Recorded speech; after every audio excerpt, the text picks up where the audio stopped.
গরুর গোশত একই রকম হারাম, ঠিক কিনা?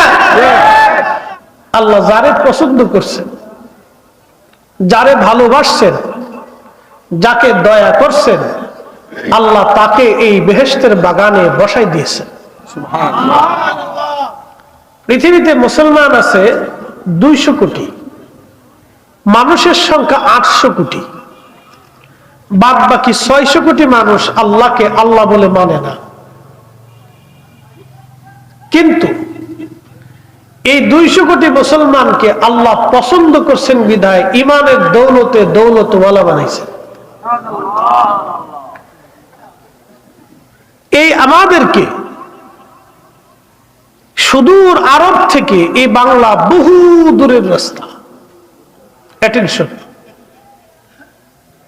হাজার হাজার কিলোমিটার দূরত্ব। এখানে সৌদি আরব থেকে যদি একটা ক্ষেপণাস্ত্র বাংলাদেশে ছুড়ে,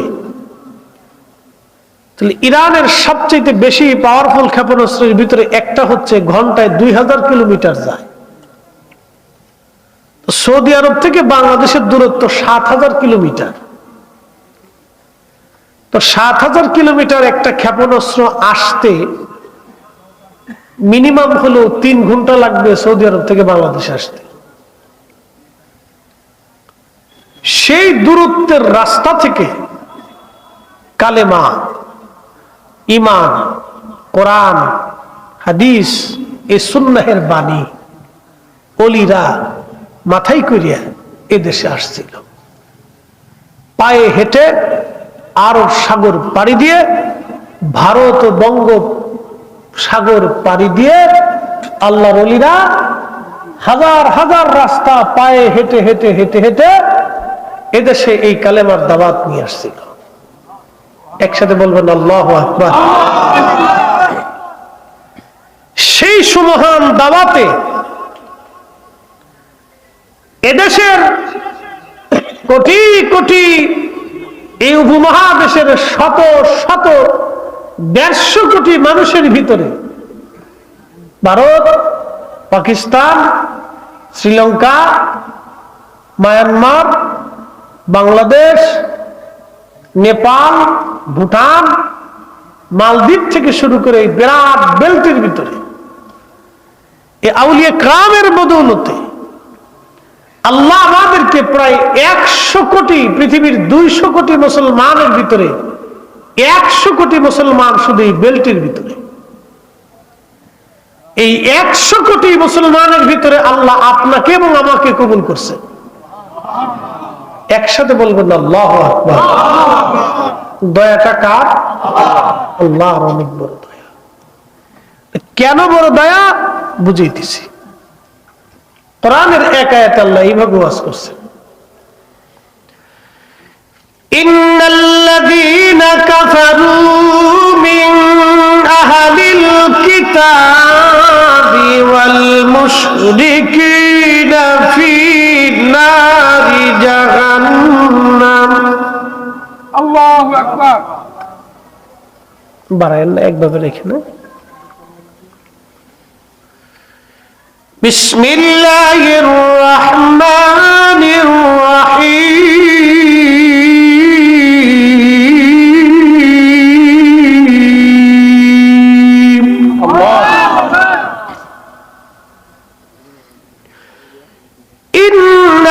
ইন্নাল্লাযীনা কাফারু মিন আহলিল কিতাবি ওয়াল মুশরিকিনা ফী নারি জাহান্নাম খালিদিন।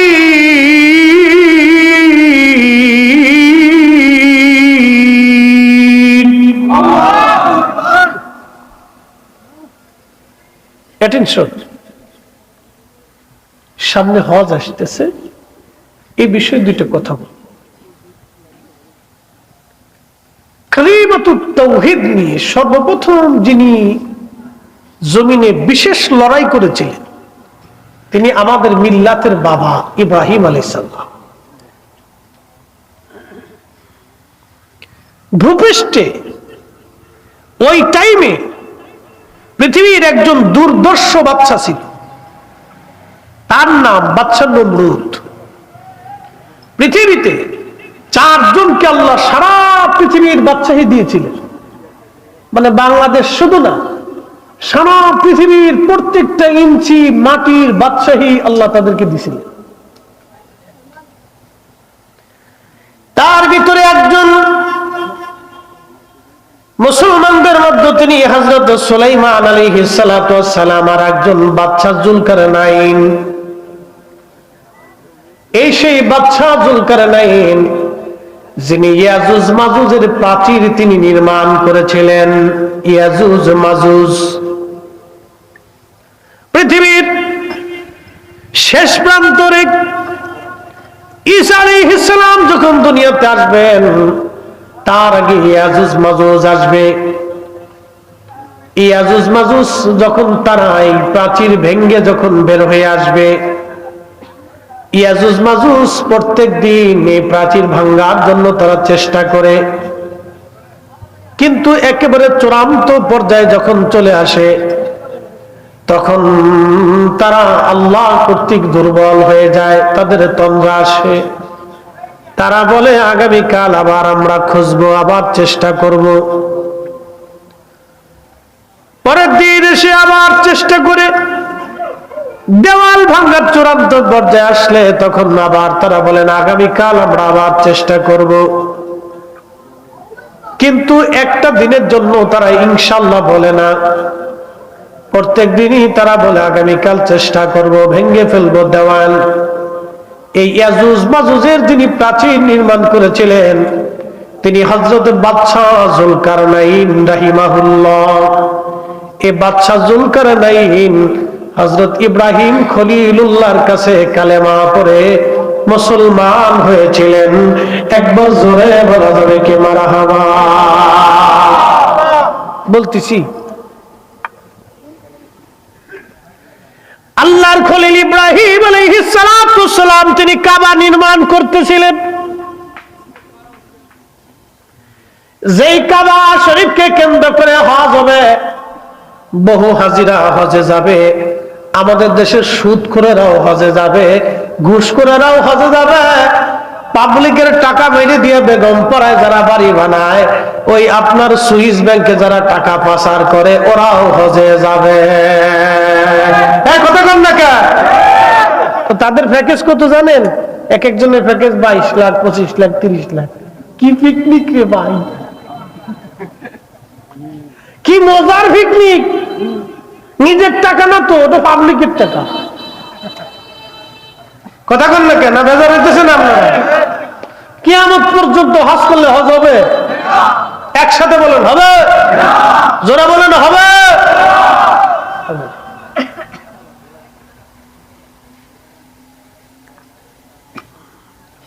বন্ধু খুব মনোযোগ দিয়ে, এরা মনে করছে আমরা কাবা শরীফে যাই আল্লাহর ঘর ধরে মাফ চাই বলে আল্লাহ মাফ করে দিবে না। খোদার দরবারে ক্ষমা পাইতে হলে, হজ কবুলিয়াত হতে হলে আপনাকে হালাল রুজি লাগবে। হালাল রুজি ছাড়া, হালাল খাবার ছাড়া হজ কবুল হবে না। একটা কথা আপনাদের কাছে বলে দিয়ে যাই, কেউ যদি ঘুষ খাইয়া গরুর গোশত কিনে না খায়, তাহলে গরুর গোশত শুয়োরের গোশতের মধ্যে কোনো তফাৎ নাই। একসাথে বলেন বড়রা বাসি জোরে বলেন। কারণ ওই শুয়োরের গোশত হারাম, ওই সুদের ঘুষের টাকা দিয়ে গরুর গোশত একই রকম হারাম, ঠিক কিনা? তাহলে ওই ঘুষের টাকা দিয়ে, অন্যায়ের টাকা দিয়ে, মানুষের হাত নষ্ট করা টাকা দিয়ে যারা কাবা শরীফে যাবে হজ করার জন্য, ওই টাকা দিয়ে উটের গোশত, দুম্বার গোশত খাবে। ওই উটের গোশত, দুম্বার গোশত আর এই শুয়োরের গোশতের মধ্যে কোনো তফাৎ নাই, কারণ এটাও হারাম। আর ওই ঘুষের টাকার দুম্বার গোশত একই রকম হারাম, ঠিক কিনা?